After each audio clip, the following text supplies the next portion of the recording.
Добро утро и од мене ви најавив јас саботата дека и денеска се дружиме со мене. Знам дека времето е врнежливо, знам дека на сите некако ни не поматува во главата, но верувам дека со добра содржина и тоа како ќе останеме многу добри свесни, а и со некое кафенце, така што ако сте дома, ете нека биде тоа еден убав утрински ритуал. Коста Петров денеска ми е гостин од другата страна на соговорникот, на само 2 дена пред промоцијата на неговата книга Гласот во твојата глава. Ќе имаме ексклузивна можност да дознаеме многу повеќе околу на што се случува внатре, а и пред се најмногу во на што се случува во главата на Коста, па дури во моментов. Добро утро и добро ми дојде. Добро утро. Многу интересно утро. Прво мислев ќе закаснам, после снема струја, али добро, тука сме. Добро, тука сме. Предпоставам дека нема да има трета опомена дека нешто денес не треба. Па не знам. Колку ќе треба 20 минути да ги издржиме овие 20 минути? Ќе издржиме, нема проблем. Работа во живо секогаш го подразбира ова, тоа значи стресот истовремено ваков или таков нели го има, но како и да е. Добро утро и добро ми дојде. Не сме се виделе 2 години. 2 години. Па ние се гледаме ствари на секоја промоција, на секои 2 години, да. Така некако му доаѓа. Добро, ти во меѓувреме и натаму нааму со патување со се. Добар ли се? Супер. Се врати во Македонија, се прилагоди, те пречекавме со дожд. Да. Бев во Катар неколку дена, таму 35 степени, 90% влажност, тука се вракаш дожд, ама тоа е тоа. Атмосферскиот притисок се стабилизира? Се стабилизира. Добро е. Промовираш книга, која што многу добро изгледа, ти кажав и приватно која се слушнавме, Гласот во твојата глава, нешто што ти и претходно ги имаш зборувано, мислам дека овај пат е најотворено и најопширно, ако може така некако да се каже. Нели баш се концентрираш на тој глас кој што велиш дека некаде работи во позадина на сите.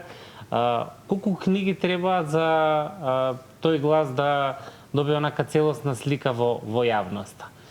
Па знаеш што е интересно, и моите претходни книги, и општо книгите кои што се базирани на психологија, мотивација, некакво диховно воздухнување, секој се фокусираат на ефектите на гласот, оно што ти како жртва на се што прави гласот, што чувствуваш. И сега пред 3-4 месеци читав една таква книга и почнав да размислувам, сите книги се фокусираат на жртвата, на ефектот на гласот.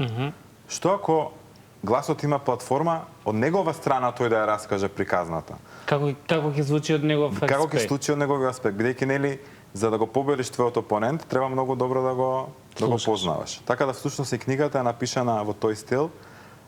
Книгата е всушност автобиографија на гласот во твојата глава.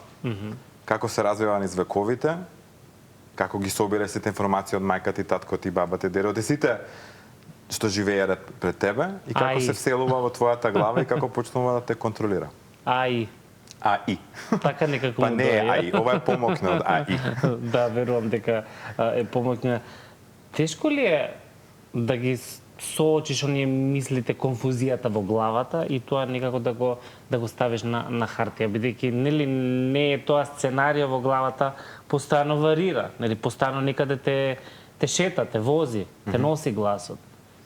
Види, мислам што ми е поентата на книгата е да ги откриеме сите манипулации на гласот. Значи, дел користев ја и примери од мојот живот, како гласот ме манипулира преку анксиозност, панични напади, само казнување, само саботажа и така натаму. Меѓутоа многу истражував од психолошки аспект како тој глас влијае во апсолутно се што ние правиме. Многумина од нас не знаат дека гласот постои. И најчесто викаме, ама јас сум таков. И сега прашањето е колку всушност навистина сме такви какви што сме, а колку е тоа манипулација на гласот во нашата глава. И како тоа да го препознаеме? Ево твое искуство, кога почна да го препознаваш тоа? Кога почна да препознаваш дека многу работи во кои што ти веруваш, всушност не веруваш лично, туку тоа е тој подсвесен, нели, глас кој што ти зборува во позадина? Знаеш, кога почнав да ја пишувам книгата, се обидував да се сетам кога е првиот пат кога го слушнав гласот во мојата глава. И реков додека не се сетам, нема да продолжам да пишувам. И после тоа ми текна дека бевме со братучерите кај баба ми, кај дедо ми, игравме криенка. Добро, ова зборуваме за кога си бил мал? 6 години имав. Аха, 6 години имав. Игравме криенка. Коста, браво. Игравме криенка и знаеш, бараш најновативното место за криење, кај ќе се скријам ја сега. И ја се затрчав, не знам колку трчав, и одеднаш се гледам околу мене непознато. Ништо не ми беше познато, ни прозорец, ни скала, ни зграда, не ништо. И во тој момент, мислам дека за прв пат го слушнав гласот како ме вели се изгуби, никој нема да те најде, веќе никој не те ни бара тебе. И тоа беше можеби онаква минута. И баш и во тоа во книгата пишувам, мислам дека тоа е моментот кога јас го вдомив гласот во мојата глава. А зошто го вдомив гласот во мојата глава? Затоа што кога си сам, кога си изгубен, не кеш да биде сам изгубен. Без разлика што овој глас е многу деструктивен, без разлика овој глас што многу ме плаши, барем имам некој до мене. И всушност така е започнала целата приказна, како гласот постоел долго пред јас да се Значи, и да се доаѓа родам. како- Меѓутоа во тој момент решава да сега е време да му се представам и да влезам во неговиот живот. Значи доаѓа како друштво, ама подоцна сака да те манипулира, така некако. Токсично друштво. Гласот Токсично. е тежок манипулатор, Не може да биде никош мотиватор. па може да биде мотиватор, меѓутоа и мотивацијата е манипулација на гласот, бидејќи мотивацијата е искра. Ти ќе прочиташ една мотивацијска книга, ќе идеш на некој мотивацијски говор, полн си со енергија, сега ќе се променам, Да, сега ќе моментот видам, се одиш во може. реалноста, пам, ај ќе оставам ова за од понеделник. И многу интересно е колку од тие работите што ние ги земаме здраво за готово, што ги сметаме за обични работи, се работи кои што гласот ги има многу изманипулирано за ние да ги прифатиме каква некаква реалност, меѓутоа нема никаква врска со реалноста. Тука мислам дека е најтешкиот дел уствари, како нели ние да препознаваме дали е тоа некоја внатрешна манипулација или е тоа реалноста. Што може да ни извади од таква ситуација? Кои се работите кои што тебе те просветлија во одреден момент? Плюс ова, нели, од другата страна не е нешто што се решава. Сега го препознав и толку, нели? Пак е тој тука некаде. А не, мислам не е ни поента да го уништиш гласот. Апсолутно. Гласот дел од тебе. Да. Меѓутоа треба да го сослушаш. Најчесто ние кога ни се случува нешто сме многу реактивни. А некогаш треба да бидеме така малку спирени, мирни, да го сослушаме гласот, бидејќи поентата не е ние да го уништиме гласот. Гласот ти не можеш да го уништиш. Меѓутоа што можеш да направиш со гласот? Да му го намалиш тонот. И само да биде декор во твојот живот. Значи да не биде веќе гласна сирена, туку да биде декор што постои, меѓутоа не влијае во носењето на било какви одлуки и не влијае во тоа што навистина си ти. Може сега на луѓето ќе им звучиме многу абстрактно, знаеш, цело време гласот, мај некако да пробаме да ги пластифицираме овие муабети во еден подкаст кој што го сними нели неодамна, велиш дека во врвот на паничните напади на анксиозноста немаше лекар кој што не го посетил буквално. Пак правиме муабет тука за гласот. Да. Нели тој е тој кој што те носи натаму, тој е тој кој што ти вика може ти ова, може А не ти ова. гласот ти вика, тебе те боли стомакот, имаш рак на дебело црево, иде провери се. Ке ти крцне маце вратот, гласот ти вика, еј, тромп ти се откачи. Значи гласот цело време те манипулира, ти го дава чувството на крајот на смртта. Всушност и паничните напади, за тоа пишувам во книгата, се најмокна алатка на гласот, бидејќи тие се случуваат во моментот кога ти си подготвен за некаква трансформација. Нешто лошо ти се случува во животот, треба некое ново поглавие да започнеш, меѓутоа гласот што прави? Те гледа дека си спремен за трансформација, нема да пуштам јас да се трансформираш ти, како ќе те контролирам, ќе почнам да ти креирам панични напади. Панични напади кај мене беа чувството на смрт. Гласот постојано ме велеше, сега ќе умреш, сега готово, ја го слушав, ја му верував. Бидејќи ти кога имаш паничен напад, тој може би трае минута и пол, меѓутоа сензацијата на паничниот напад ти го дава целосното чувство на смрт. И стварно ти мислиш дека е готово, дека тоа е тоа. И тоа завршува. Меѓутоа, гледа гласот колку е мокен. Кога завршува, го немаш ти момент на мир, окей, ова заврши. Току гласот почнува да поставува следното прашање. Кога ќе се случи следниот паничен напад? Пази се. Значи, очекуваш да се случи лошо, нели? Така му доаѓа. Постојано си во некоја таква постојано го чекаш крајот не доаѓа, а ти си во некакво лимбо каде што всушност не постоиш, гласот во твојата глава апсолутно го доминира секој аспект од твоето живење. Така, и сите овие панични напади ти се случуваат во секакви секојдневни ситуации, во нема одредени Па не, ти вака може да седам сега овдека и светло маца да почнува да трепка и одма да почнам да креирам филм. Или да си со семејството, или да си на работа, на состанок, на сред состанок и така натаму. Па најчесто и таму се случува. Тоа сега се прашам, се сеќаваш ли во какви се ситуации ти се случува и она што ми е поважно како одговор, како во тој момент ти реагираше? Се обидуваше да го камуфлираш тоа од другите за да не го забележат или само сакаше да биде чист со себе и тоа да излезе од тебе? Па Бидејќи тоа мислам дека веројатно и најтешкиот дел. Најпрво е камуфлажа, после тоа почнуваш да се изолираш, зашто гласот те вика подобро седи си дома, ако излезеш надвор нешто ќе може да ти се случи. И сега не ќе да бидеш во ситуација каде што седиш со пријатели на пијачка или на вечера и ти да имаш паничен напад пред нив. Значи, после следува моментот на изолација. Меѓутоа не значи дека во тој момент на изолација ти го наоѓаш мирот. Не. Ти всушност се изолираш од сите работи што можеби тебе ќе ти донесат некаква позитивна промена. Значи, стварно мислам, кога ќе почнеш да го анализираш гласот, толку е совршен, толку има совршени механизми, толку многу добро не знае, што и не е ни случајно зашто сме го прифатиле како дел од нас. Интересно. Надминато ти ова? Види, па ќе ти кажам. Тоа што го муабетевме. Не можеш ти да го уништиш гласот. Не ни треба да го уништиш гласот. Меѓутоа, ако му го намалиш тонот, бидејќи гласот во нашата глава има многу негативни карактеристики. Меѓутоа, треба да се фокусираме на позитивните карактеристики на гласот. Дека гласот постои нас да не заштити.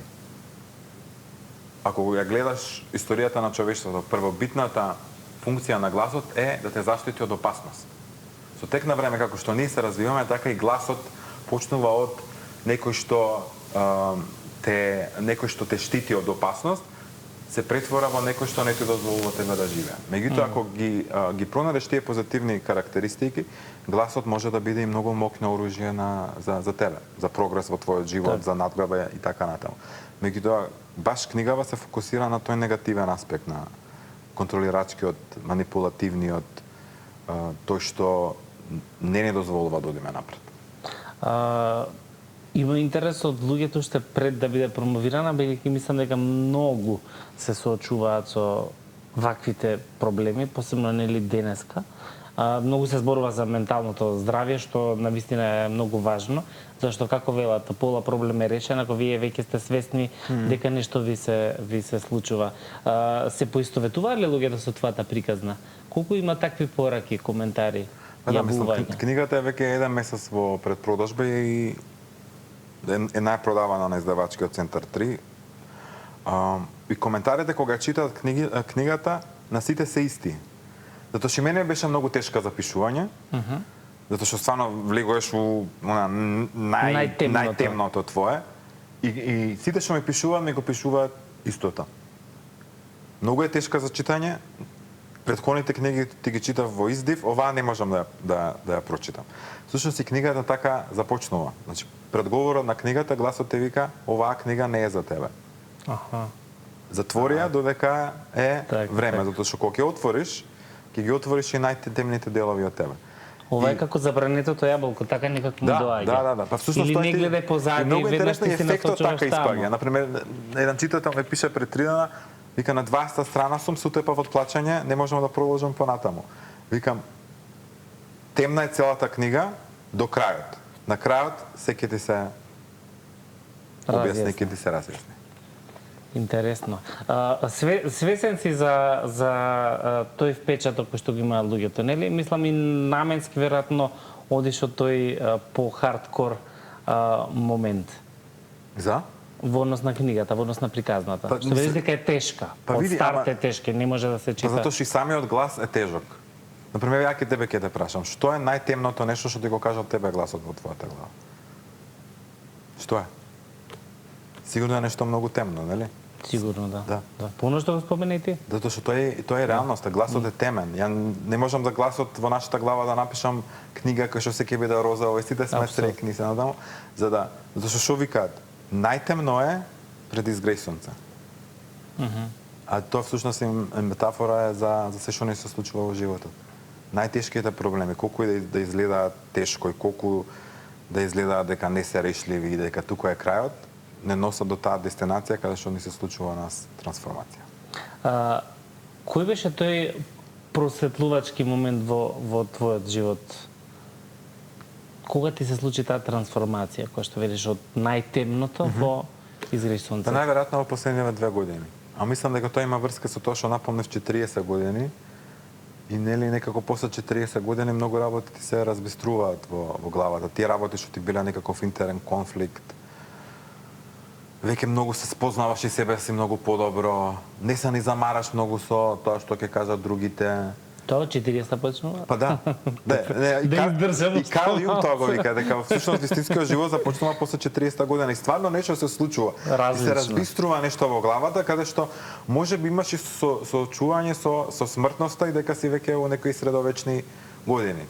И си викаш, првиве 40 години ги живеев за другите, се надам дека се срекни со перформансот, ама сега, овие следниве, тоа што ќе остане, ќе го живеам за мене. Да. Не мора да ми оддавате признание. Не ми треба вашиот аплауз, доволно ми е сопствениот аплауз и самиот на себе да си кажам браво. Колку до вакви измешани чувства, емоции, стравови во главата имаат врска со секојдневните контакти со луѓето? Нивната енергија, обкружувањето во кое што ние сме во текот на целиот наш живот. Што покажа твоето искуство? Тоа е најважно. Зашто ја имам цело поглавје во книгата за тоа. Гласот во принцип не обкружува со луѓе каде што ние се плашиме најпрви да бидеме тоа што сме. Второ, се плашиме. Зошто сме во тој круг на луѓе? Затоа што сакаме да се стопиме во толпата. Гласот сака ние да се стопиме во толпата. Гласот не сака ти да бидеш автентичен, затоа што ако ти си автентичен, тогаш почнува да ја губи моќта. И што прави? Најчесто не обкружува со луѓе со кои што ние имаме некакви врски, меѓутоа на крајот од денот ние немаме никаков раст околу нив. И всушност ја и кога го погледаме и мојот живот, значи мојот круг во последниве 10 години се има намалено на 5-6 луѓе кои што се константно во мојот живот, меѓутоа тоа се луѓе со кои што ја можам да седнам и да зборувам и за најубави работи, меѓутоа и за најцрните мисли. И всушност нашето обкружување има најголем ефект врз тоа какви луѓе сме.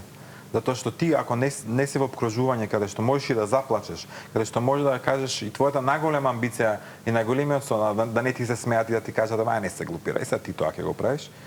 Што е поентата всушност на живењето? Всушност тоа пред 2 книги во што ќе кажат другите го напишам дека кругот е всушност најважниот аспект, кругот што го имаме околу нас.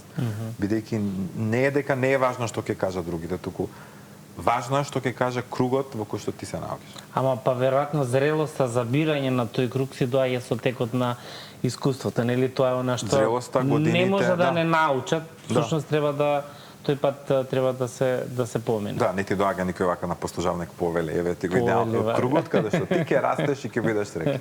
Баш. Многу си успешен, може така слободно да сумираме. Правиме муабет за факти. Книги кои што си ги напишал, позиции кои што си ги поминал до сега со твојата агенција за пиар и така натаму. Меѓутоа, што вели гласот во твојата глава? Задоволен ли си ти од тоа што ги имаш до сега постигнато? Или овие гласови, овие анксиозни моменти и панични напади понекогаш ти прават чувство дека до сега можеше многу повеќе да направиш или каде си во однос на другите и така натаму?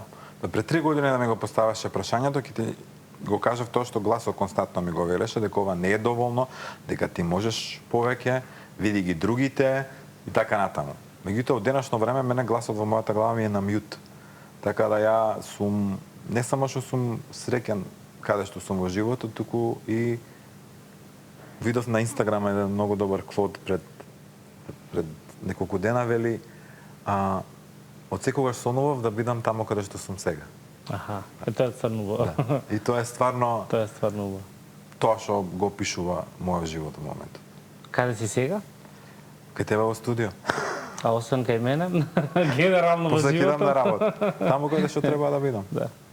Исполни си со твојата агенција или имаш некои нови предизвици и апетити, бидејќи како велат креативните луѓе не ги држи место и постојано нешто бара да да променат, да додадат, да сменат? Види, светот толку многу се менува. Ние како агенција сме присутни во над 40 земји во светот, а моментно во светот се случува апсолутно се, од кризи до, мислам, апсолутно. Така да во ние момент не е досадно.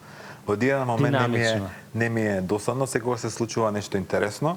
И она што научив низ годините е дека треба сега да уживам во овој момент тука. Така да стварно мене во моментов приоритет ми е тука да имаме супер разговор, а за 10 минути кога идам на работа ќе отворам Пандорината кутија и ќе видам што се случува таму. Баш. Кои се работите во кои што навистина уживаш, освен работата? Сакаш да се изолираш? Сакаш да го имаш на време да бидеш сам или постојано сакаш да си во толпа на луѓе? Па негде помеѓу, затоа што кога ќе се изолирам, знам дека изолацијата не е многу добра. Од друг аспект, па и не сакам да бидам околу многу луѓе. Меѓутоа што ми е важно да бидам окружен со квалитетни луѓе, а иначе што ме исполнува најмногу, па тој креативниот аспект, пишувањето. Интересно, оваа книга е прва книга што ја напишав онака мирен. Обично мене сите книги ми се резултат на некаква траума, на нешто што ми се случило и така натаму. А оваа книга ја напишав онака, викам, зашо нема книга каде што гласот го објаснува својот живот? Не мора се да биде траума. Да. А каде ја пишуваш оваа книга? Мислам постојано со себе. Процесот на пишување на книга никому немам кажано. Значи ја пишував дома. Добро. Ама во темна соба со хорор музика. Стварно. Затоа што сакав гласот да биде многу темен. Значи стварно кога ќе читаш книгата сакав да ја осетиш. Сакаш да кажеш дека во таа атмосфера ти беше мирен. Да. Затоа што и најверојатно тоа го имам и доловено од книгата според коментарите на тоа што го читам дека стварно книгата е темна. До самиот крај, до последното поглавје е многу темна. И всушност може тогаш решев да го клучам светлото дома и да ја завршам. Тогаш ја отвориш ролетно. И отворив ролетно да влезам се светло. Така некако му доаѓа. Интересно. Ти менува веројатно перцепција, нели те става во некој друг филм, те става во она што треба да го ставиш на хартија. Ако ти се одлучи да напишеш книга која што е автобиографија на гласот во твојата глава, треба да се поставиш во позиција на гласот во твојата глава. А гласот е темен, мистериозен, со хорор елементи и главна функција му е да не исплаши и да не остави во комфортната зона. Токму е поради тоа такво сценарио морав да креирам. Баш, ти требаше многу време, колку време ја пишуваш? Па најдолго ја пишав. И ова ми и најмногу страници има книгата. Не ни приметив. 250. Да, обично ја на 180 така ја завршувам приказната, ама оваа приказна не можев да ја довршам. 251. 251. За ова едно барем на 250 да. И баш имав уште многу работи да кажам, ама си реков, окей, време е да зашто ја може да ќе скренев ако продолжам да пишувам. Тоа значи дека може да добие продолжение. Па има уште или мислам ја обично кога ќе ставам точка на нешто ставам на точка. Аха. Тоа општо и во приватниот живот? Па да. Да. И на убавите и на лошите работи ставаш. Така си. Добро. Многу ти благодарам за моабетот денес. Фала ти на тебе. Беше интересен. Официјалната промоција значи ќе биде во среда, тоа да не заборавиме. Да. Ќе има автограми. Среда во 19 часот во 3 Кичан бар ќе биде промоцијата. Дојдете на дружба. Нема да биде таму гласот во твојата глава, само книгата ќе биде. Така си е. Ќе размислиме сите за тој наш глас во позадина. Верувам дека оваа книга и тоа како ќе ни помогне, бидејќи нели понекогаш кога сметаме дека само нас не се случуваат работи, а не го споделуваме тоа и ќе слушнеме од некој друг кој што истото можеби на по-лош и потежок начин го доживеал, нели тогаш многу полесно ги гледаме сите работи, да. Така што верувам дека оваа твоја книга ќе помогне на многу луѓе и во однос на тој поглед. Ти благодарам многу, остани еден од најчитаните автори кај нас. Фала. И да се гледаме за убави работи. Фала ти, Валентин, секојаш за гостопримството и секојаш првото интервју за промоција иначе го правам кај тебе. Ми носиш среќа, така да фала. Одлично, 8-9, а и тоа што ни снема струја и тоа е среќа, да знаеш. И тоа што го истеравме муабетов без ништо да се случи, без глас од рефлектор да ни фрли низ глава, топер. Така се, фала ти многу. Да не гледаше Макфест викендов или не? Не гледам. Беше тоа едно убаво јубилејно 40-то издание. Периодов мислам дека треба да се посветиме малку повеќе и на оваа музика, се тоа на што се случуваше таму. За денеска одлучивме тоа да биде Тања Кочовска со легендарната песна Твоите очи сине, навистина емотивна изvedба на сцената на Штип по повод 40 години фестивалот. Уживајте во незиниот настап и се гледаме утре во 10 часот. Убав ден.